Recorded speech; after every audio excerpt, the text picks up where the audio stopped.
young clerk is abused and threatened until he gives up his job. There is one other incident more telling than this.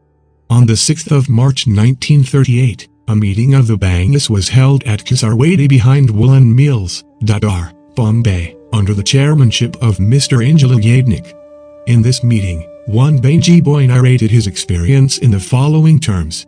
I passed the vernacular final examination in 1933. I have studied English up to the 4th standard.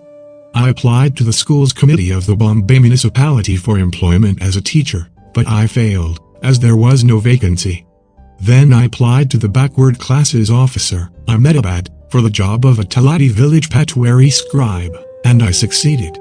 On the 19th of February 1936, I was appointed a Talati in the office of the Mamlatdar of the Borsad Taluka in the Kheda district. Although my family originally came from Gujarat, I had never been in Gujarat before. This was my first occasion to go there.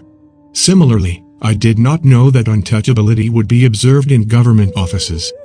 Besides, in my application the fact of my being a Harijan was mentioned, and so I expected that my colleagues in the office would know beforehand who I was.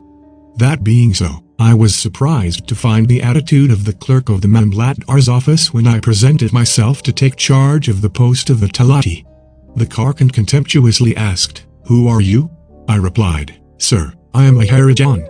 He said, "Go away, stand at a distance.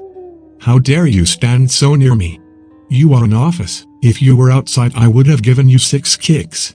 What audacity to come here for service." Thereafter, he asked me to drop on the ground my certificate and the order of appointment as a Talati. He then picked them up. While I was working in the Mamlatdar's office at Borsad, I experienced great difficulty in the matter of getting water for drinking. In the veranda of the office there were kept cans containing drinking water. There was a waterman in charge of these water cans. His duty was to pour out water to clerks in office whenever they needed it. In the absence of the waterman they could themselves take water out of the cans and drink it. That was impossible in my case. I could not touch the cans, for my touch would pollute the water. I had therefore to depend upon the mercy of the waterman. For my use there was kept a small rusty pot. No one would touch it or wash it except myself. It was in this pot that the waterman would dole out water to me. But I could get water only if the waterman was present. This waterman did not like the idea of supplying me with water. Seeing that I was coming for water, he would manage to slip away, with the result that I had to go without water. And the days on which I had no water to drink were by no means few. I had the same difficulties regarding my residence. I was a stranger in Borsad. No caste Hindu would rent a house to me. The untouchables of Borsad were not ready to give me lodgings, for the fear of displeasing the Hindus who did not like my attempt to live as a clerk, a station above me. Far greater difficulties were with regard to food. There was no place or person from where I could get my meals. I used to buy bhajas morning and evening, eat them in some solitary place outside the village, and come and sleep at night on the pavement of the verandas of the Mamlatdar's office. In this way, I passed 4 days.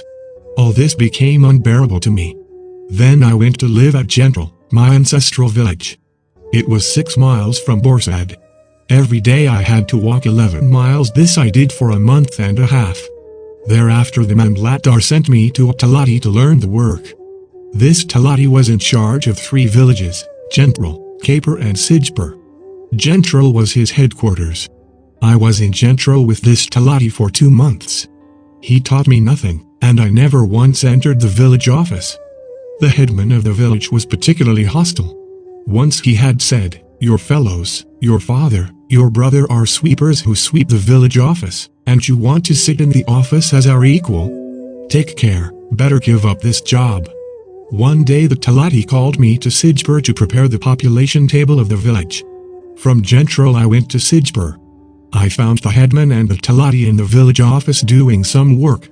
I went, stood near the door of the office, and wished them good morning, but they took no notice of me. I stood outside for about 15 minutes.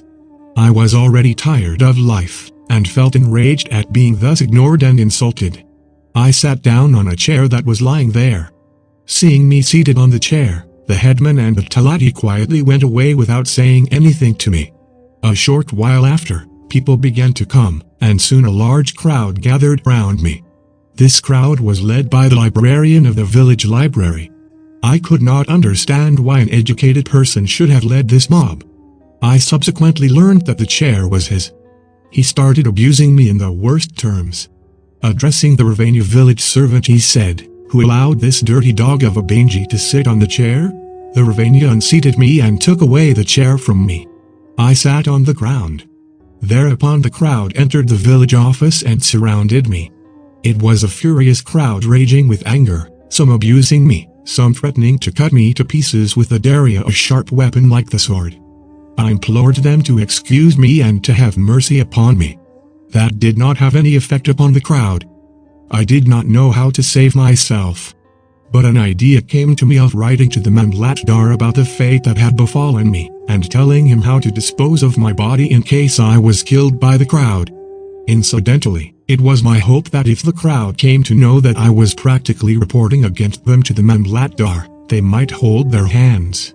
I asked the Ravania to give me a piece of paper, which he did. Then with my fountain pen I wrote the following on it in big bold letters so that everybody could read it. To the Mamlatdar, Chalukaborsad. Sir, be pleased to accept the humble salutations of Parmarkalidas Shivam.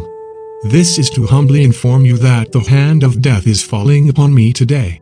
It would not have been so if I had listened to the words of my parents. Be so good as to inform my parents of my death. The librarian read what I wrote and at once asked me to tear it off, which I did. They showered upon me innumerable insults. You want us to address you as our Talati? You are Benji and you want to enter the office and sit on the chair? I begged for mercy and promised not to repeat this, and also promised to give up the job. I was kept there till 7 in the evening, when the crowd left. By then the Talati and the Mukhia had still not come. Thereafter I took 15 days leave and returned to my parents in Bombay.